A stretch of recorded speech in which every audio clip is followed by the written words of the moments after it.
नमस्ते class, hi this is Himanshu और एक नई कक्षा में आप लोगों का स्वागत है। ये बुक जो है ना, ये आपकी टीआरजेन वीकेओरी वाली बच्चों की बुक है और ये मैक्रो इकोनॉमिक्स है, ठीक है। और हमारे साथ यहाँ पे नितिन है और हमारे साथ हैं हमारे सर मिस्टर रोहन। उनके साथ ये पूरी बुक आपके साथ डिस्कस हो जाएगी, ठीक है। और आज इस वीडियो में आपको पूरा चैप्टर नंबर 1 जो इंट्रोडक्शन है वो आपको बहुत आराम से कवर मिल जाएगा, ठीक है। जो चीज़ बुक के माध्यम से पढ़ाई जा सकती है वो बुक के माध्यम से होगा, लेकिन जो प्रैक्टिकल्स क्वेश्चन होंगे वो हम अपनी अलग कॉपी पे करेंगे। तो वक्त वेस्ट नहीं करते, सीधा चैप्टर पे जानते हैं, ठीक है। इतना इंट्रोडक्शन बहुत है, आगे डिस्कस करते हैं। देखो, इस चैप्टर में एक तो तुम्हें मैक्रो इकोनॉमिक्स का मीनिंग डिस्कस करेंगे। जो ये तो चलो ये आपने टीआरजेन वाली होगी। जो संदीप गर्ग की बुक है ना, उसमें भी इस बार मैक्रो इकोनॉमिक्स से जो नई बुक है नितिन, उसमें ये चीज़ ऐड कर दी है। पुरानी बुक्स के अंदर ये वाला नहीं था। फिर उसमें उस बुक का मैं डिफरेंस बता रहा हूँ। उस बुक में ये चीज़ उन्होंने इतनी ज़्यादा ब्रॉड नहीं समझा रखी कि माइक्रो इकोनॉमिक्स मैक्रो इकोनॉमिक्स से किस तरीके से अलग है। यहाँ पे हम वो भी पढ़ लेंगे। और मैक्रो इकोनॉमिक्स का स्कोप, मैक्रो इकोनॉमिक्स का क्या महत्व है, क्या सिग्निफिकेंस है, वो भी उस बुक में इतना ब्रॉड दे ही नहीं रखा। मतलब सिंपल सा बता रखा है और वो भी डाल रखा है। पढ़नी तो दोनों बुकें हमें, ठीक है। ये हो गया। तो मुद्दा ये है कि मैक्रो इकोनॉमिक्स की डेफिनेशन क्या है। अगर कंपैरिजन की बात करें, बहुत सिंपल सी बात करें, तो मैक्रो इकोनॉमिक्स ना सब कुछ एक साथ लेके चलता है। माइक्रो इकोनॉमिक्स के अंदर एक शब्द आता था इंडिविजुअल, आता था। यहाँ इंडिविजुअल नहीं आता, यहाँ पे सिंपल शब्द आता है एग्रीगेट। अब एग्रीगेट का मतलब होता है, अगर मैं बहुत सरल सी भाषा में बोलूँ, होल। जैसे मैं कितने कमाता हूँ, दिस इज इंडिविजुअल। हमारा देश कितना कमाता है, देश की राष्ट्रीय आय कितनी है, दिस इज नेशनल, मतलब दिस इज मैक्रो इकोनॉमिक्स। तो जब सिर्फ किसी एक पर्टिकुलर इंडिविजुअल चीज़ के ऊपर बात हो रही होती है तो आप माइक्रो इकोनॉमिक्स की बात करते हो।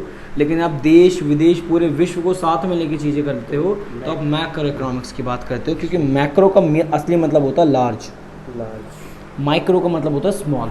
इंडिविजुअल के ऊपर जब बात होती है तो मैक्रो लार्ज को रिप्रेजेंट कर रहा है। लार्ज का मतलब क्या है, means economy as a whole. ये तो बताना चाह रहे हैं कि जब आप पूरी अर्थव्यवस्था को ना एक जैसा, एक समान देखते हो, एज अ होल देखते हो, तब आप कहते हो कि जी मैक्रो इकोनॉमिक्स की बात हो रही है, ठीक है। अब ये माइक्रो और मैक्रो दोनों ही इकोनॉमिक्स की एक ब्रांच है। मैं तुम्हें छोटी सी बात एक और बता दूं, 1930 के बाद मैक्रो इकोनॉमिक्स का कायदे में जन्म हुआ है। उससे पहले माइक्रो इकोनॉमिक्स ही पढ़ाई जाती थी और उसके फादर थे एडम स्मिथ करके, मैं नाम लिख दे रहा हूँ, एडम स्मिथ। ये क्वेश्चन पूछता तो नहीं है, बट ये है कि थोड़ी सी हिस्ट्री वाली बात है।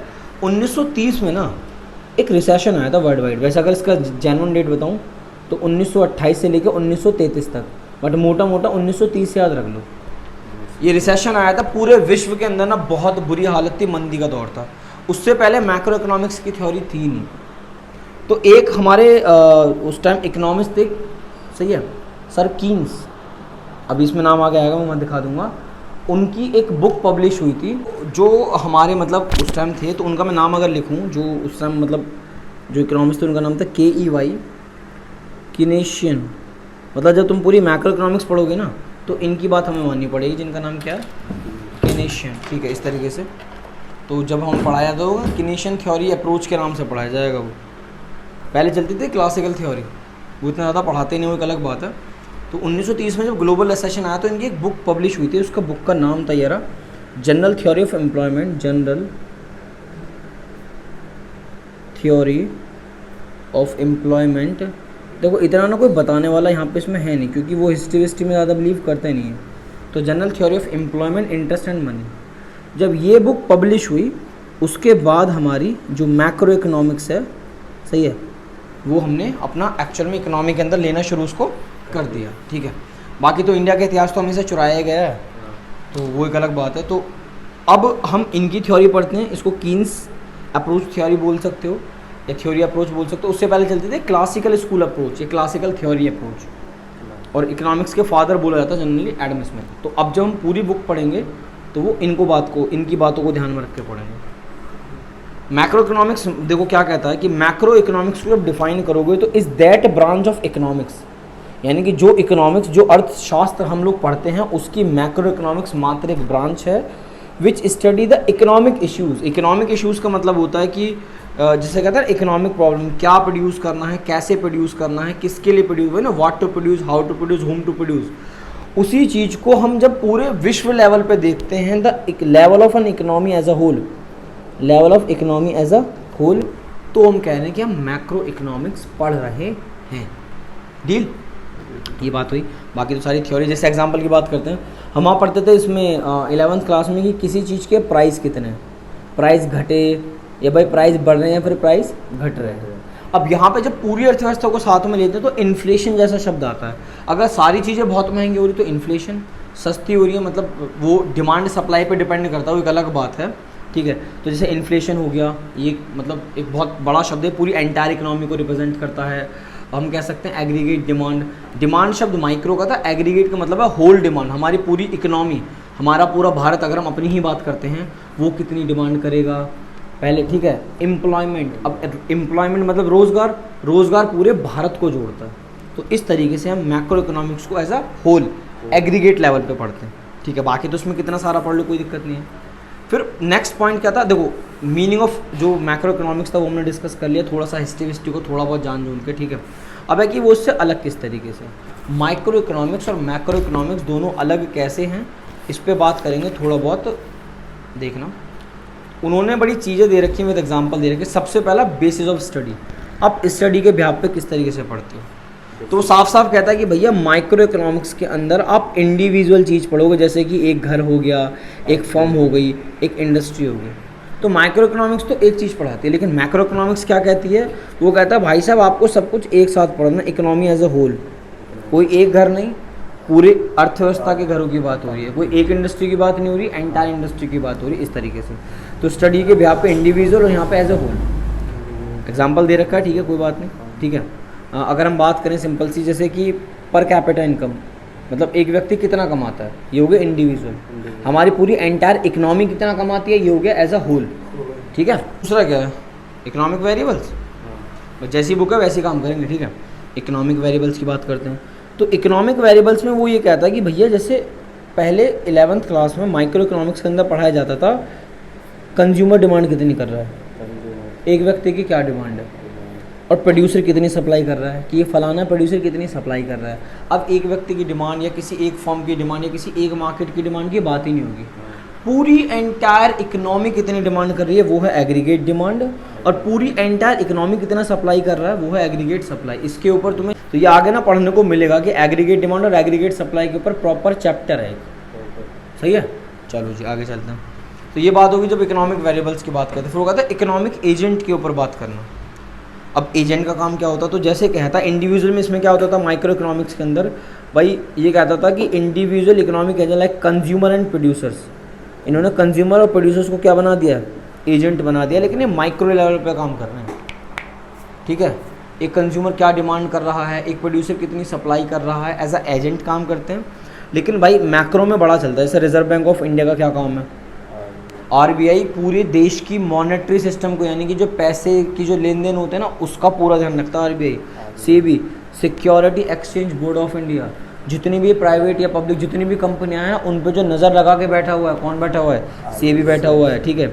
ये कहा हुआ है telecom regulation authority of India. अब हम टेलीकॉम कंपनी की अगर बात कर ले तो हमारे यहाँ तो कई सारी टेलीकॉम कंपनियाँ, तो कोई ना कोई तो ध्यान रखना है ना। तो ये पूरे वैश्विक स्तर पे, यानी कि पूरे वर्ल्ड वाइड स्तर पे ध्यान रखते हैं। तो मतलब ऑब्वियसली बात है मैक्रो में हर चीज़ बड़ी हो रही है, ये वाली बात आती है इसके अंदर।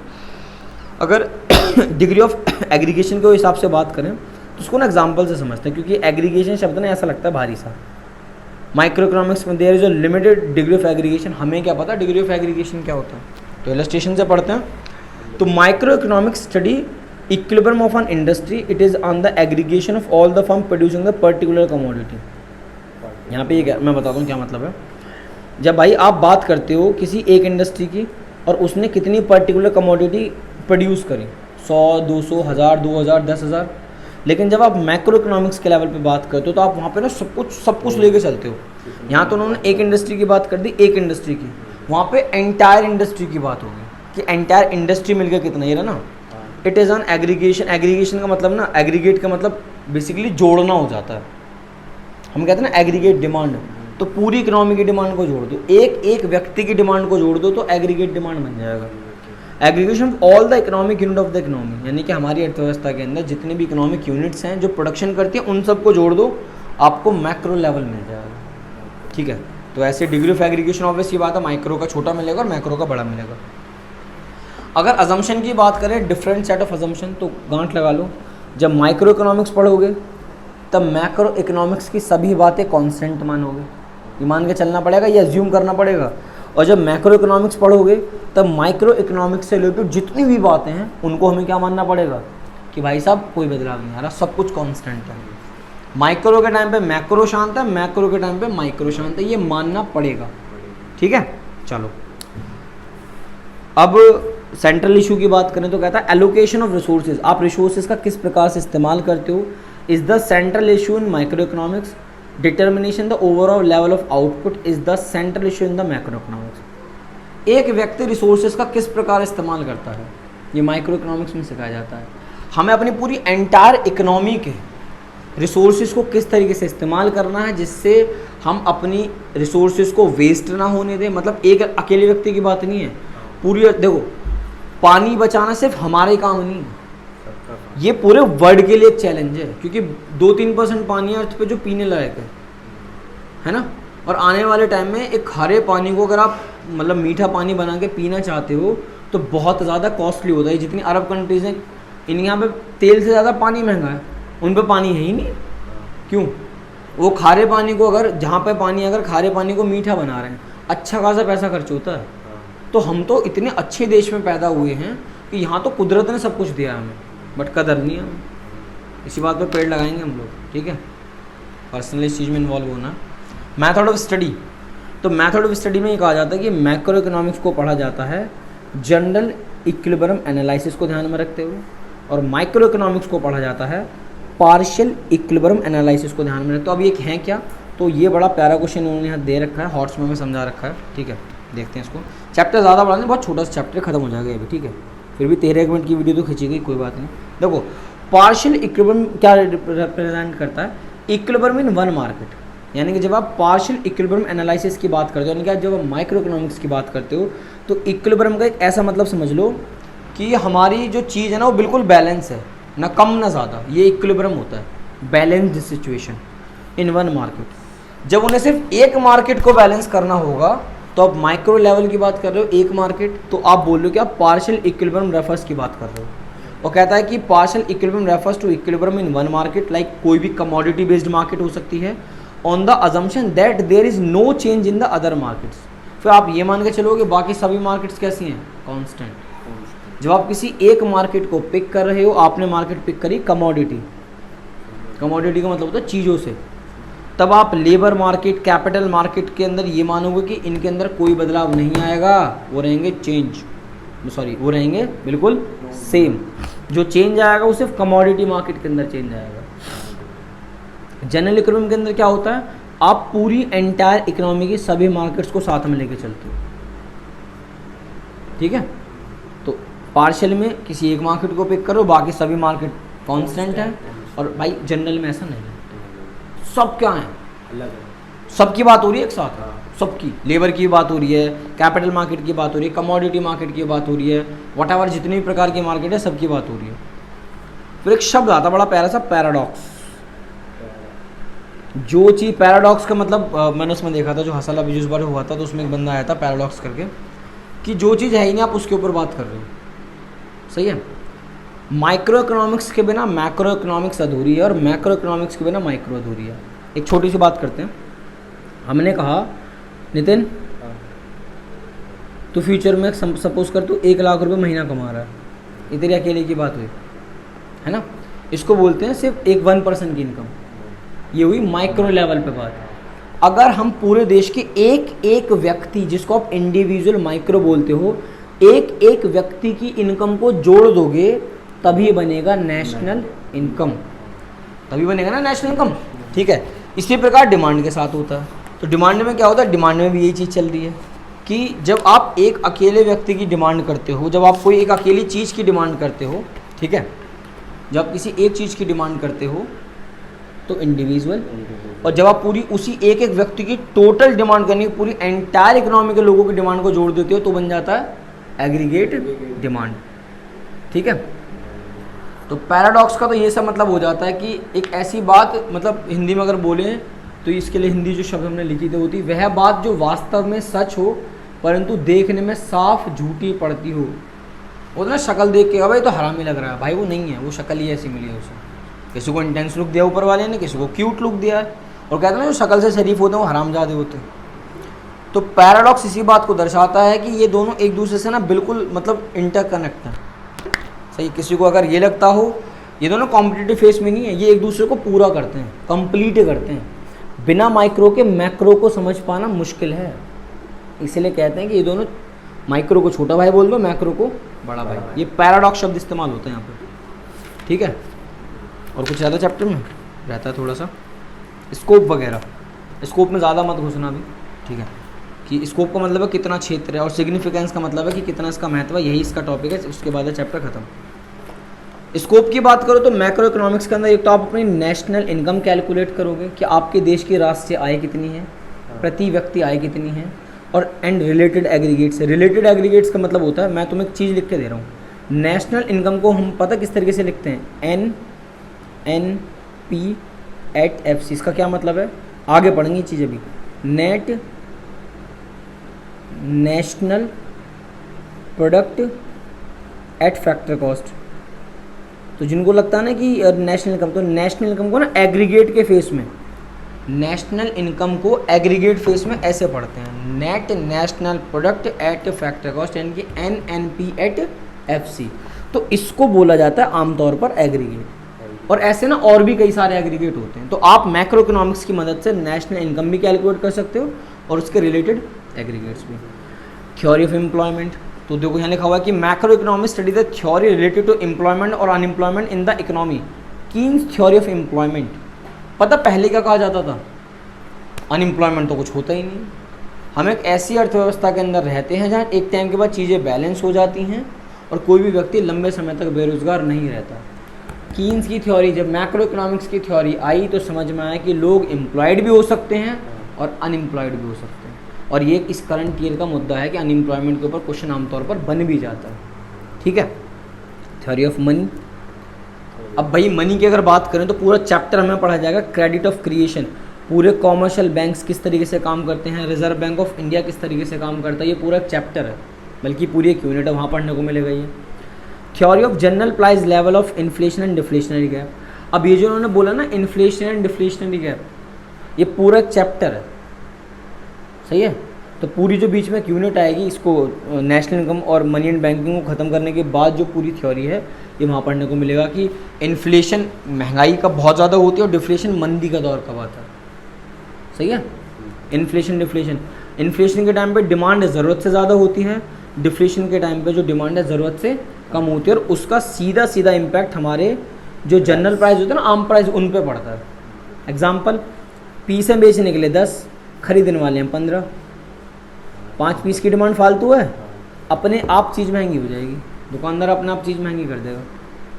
अरे बकरी का दूध ले लो, इन दिनों में जब तबीयत ख़राब होती है, अभी नहीं मतलब जब तुम्हारी इसके अभी जो जुलाई है, जुलाई अगस्त के जो इसमें जो किसी को टाइफाइड, किसी को मलेरिया, इस टाइप की बीमारियाँ होती हैं, बरसात के टाइम के बाद बीमारियाँ होती हैं, बकरी के दूध की डिमांड सट्ट बढ़ती है। मतलब जो पूरे साल कोई नहीं पूछ रहा, बकरी के दूध की डिमांड, क्योंकि एज ए मेडिसिन वर्क कर रही है भाई, 800 रुपये लीटर, 2000 रुपये लीटर, 2500 रुपये लीटर, ऐसे हो जाता है। जब मार्केट में चीज़ कम होती है ना, डिमांड ज़्यादा होती है, प्राइस बढ़ जाता है, और अगर चीज़ ज़्यादा है, डिमांड कम है, प्राइस घट जाते हैं, ये वाली बात है। रोल ऑफ गवर्नमेंट, पूरा चैप्टर है गवर्नमेंट बजट इसके ऊपर कि हमारी भारत सरकार का क्या रोल है हमें मैक्रो इकोनॉमिक्स पढ़ाने में। तो पूरा का पूरा ये जो कह रहे हैं गवर्नमेंट बजट, तो ये हमें पढ़ाया जाएगा उस चैप्टर के अंदर। एक्सचेंज रेट, ये पूरा एक चैप्टर है। बैलेंस ऑफ पेमेंट, ये पूरा एक चैप्टर है। इनफैक्ट इसके लिए आएगा, मतलब एक्सचेंज रेट एक चैप्टर आएगा, और फॉरेन एक्सचेंज रेट एक चैप्टर है, बैलेंस ऑफ पेमेंट एक चैप्टर है। तो ये चीज़ें तो तुम्हें तभी समझ में आएंगे जब हम उन चैप्टर्स को डिटेल में जान लेंगे। अगर इसके महत्व की बात करें कि क्या महत्व है, तो सबसे पहले कहता है डिस्क्रिप्शन ऑफ द इकोनॉमी, कि इकोनॉमी का पूरा ब्यौरा आपका मिल जाएगा कि आप किस तरीके से नेशनल इनकम कैलकुलेट करते हो, कौन कौन से तरीके लगाते हो, आप ये जो बेरोज़गारी है, अनएम्प्लॉयमेंट, उसको कैसे ख़त्म करोगे, वो आप मैक्रो में डिस्कस कर सकते हो। गवर्नमेंट बजट किस तरीके से रिवील होता है और इकोनॉमी के लिए किस तरीके से हेल्पफुल है, वो सब आपको यहाँ देखने को मिल जाएगा। तो जो भी डिस्क्रिप्शन होता है, एक होता है ना कि लाइक कमेंट एंड शेयर, और ये चीज़ मैं डिस्क्रिप्शन में डाल दूंगा, वहाँ जाकर पढ़ लेना, सब कुछ मिलता है मेरे को इसके मैक्रो इकोनॉमिक्स के अंदर, ठीक है। Road map of growth and development, कि भाई इकोनॉमी को किस तरीके से डेवलप करना है, ठीक है, ये ना मैक्रो इकोनॉमिक्स ऑफर है road map of growth and development, programmes and policies, ये मेन चीज़ है। Programme and policy of economic growth are drawn by assessing the needs and means of the economy. हमारी अर्थव्यवस्था की क्या ज़रूरत है, उसके लिए पहले से प्लानिंग प्लॉटिंग करनी पड़ती है, गवर्नमेंट बजट में पढ़ाया जाएगा, ठीक है, बोर मत हो, बस ख़त्म होने वाला है। लास्ट में क्या है, इकोनॉमिक स्टेबिलिटी, ठीक है, हम अपनी अर्थव्यवस्था को किस तरीके से स्टेबल कर सकते हैं कि इन्फ्लेशन की भी दिक्कत ना हो, डिफ्लेशन की भी दिक्कत ना हो, क्योंकि बहुत ज़्यादा महंगाई भी दिक्कत करेगी और मार्केट में अगर काम बिल्कुल ना हो तो भी दिक्कत करेगी। तो इकोनॉमिक स्टेबिलिटी पढ़ने के लिए माइक्रो इकोनॉमिक्स पढ़ाया जाता है। बैलेंस ऑफ पेमेंट का स्टेटस, तो इन शॉर्ट अगर मैं बताऊँ तो आप अगर विदेशों से ज़्यादा माल ख़रीदते हो तो आपके पास से जो फॉरेन एक्सचेंज रिज़र्व है, मतलब फॉरेन एक्सचेंज रिजर्व का मतलब है जो विदेशी मुद्राएं आपके पास पड़ी हैं वो उनके पास चली जाएंगी, दिक्कत है। अगर आप बहुत ज़्यादा एक्सपोर्ट करते हो तो आपके पास विदेशी मुद्राओं का भंडार इकट्ठा हो जाएगा, तो उस रिलेशन को यहाँ पढ़ाया जाता है बैलेंस ऑफ पेमेंट के अंदर। पूरे देश के अंदर गरीबी की क्या हालत है, इन्वायरमेंट की क्या हालत है, इन्वायरमेंट की हालत लगी पड़ी है, गरीबी की हालत लगी पड़ी है, इनइक्वालिटी आ रही है बॉस, गरीब गरीब होता जा रहा, अमीर बढ़ता जा रहा, अमीर पे धड़ाधड़ पैसा आ रहा है, सही है, हो जा रही हैं। पॉलिसी फॉर्मुलेशन का यहाँ पे ये मतलब रहेगा कि information related to macro economics variable like aggregate demand कितनी होगी, एग्रीगेट सप्लाई कितनी होगी, लोग टोटल कितना कंज्यूम करेंगे, इन्वेस्टमेंट कितना होगा इंटायर इकोनॉमी के अंदर, ऐसी सभी चीज़ों के ऊपर जो पॉलिसी सरकार बनाती है उसको कैसे पढ़ा जाता है, इसके लिए पूरी बुक हमें ये पढ़नी पड़ेगी, ठीक है, क्योंकि जब तुम पूरी बुक पढ़ लोगे तो तुम्हें ये सारा क्या लगेगा, मजाक लगेगा, ठीक है। And the last topic is कि emerging challenge of the economy become evident only through the macroeconomics data. In short, we can say that the knowledge of macroeconomics variable and macroeconomics model is extremely essential is understanding the performance of the economy as well as the formulation of policy and programs for its growth and development. मतलब बात का अगर आपको ये जानना है कि आपके देश विदेश में आपकी अर्थव्यवस्था के अंदर क्या चल रहा है तो आपको मैक्रो इकोनॉमिक्स पढ़ना पड़ेगा। इन बुकों के अंदर यूनिट्स बांट रखी हैं, पहले कुछ चैप्टर्स नेशनल इनकम पे बेस्ड कि देश में पैसा कमाया किस तरीके से जाता है, फिर बैंकों का बारे में बता दिया, कॉमर्शियल बैंक और reserve bank of India, money के बारे में बता दिया, ये एक यूनिट है, फिर aggregate demand, aggregate supply, inflationary gap, deflationary gap, है ना, वहाँ से रिलेटेड है, फिर गवर्नमेंट बजट पढ़ा दिया, फिर फॉरेन एक्सचेंज रिजर्व यानी कि विदेशी मुद्राओं के जो विदेशी करेंसी उसके बारे में पढ़ाएंगे, और फिर बैलेंस ऑफ पेमेंट लास्ट का चैप्टर है इसके ऊपर। और इसमें तुम्हें बता दूं आम तौर पर बच्चे मनी एंड बैंकिंग को वाइवा के लिए बहुत चूज़ करते हैं, प्रैक्टिकल फाइल के लिए बैलेंस ऑफ पेमेंट को भी चूज़ कर लेते हैं, फॉरेन एक्सचेंज रिजर्व को भी चूज़ कर लेते हैं, और गवर्नमेंट बजट तो फैशन में रहता है। तुम्हारे स्कूल में पिछले साल ना मैक्सिमम बच्चों ने गवर्नमेंट बजट पे फाइल बना ली, मैक्स सभी ने ये चैप्टर ये है। तो मैक्रो इकोनॉमिक्स क्या है, अगर इन सिंपल बोले कि जब आप पूरी अर्थव्यवस्था को पढ़ना सीख गए तो समझ लो कि आपको मैक्रो समझ में आ रही है, और जब आप इंडिविजुअल छोटे स्तर की बात करते हो तो आप माइक्रो इकोनॉमिक्स की बात करते हो। ये चैप्टर हुआ है समाप्त। डन।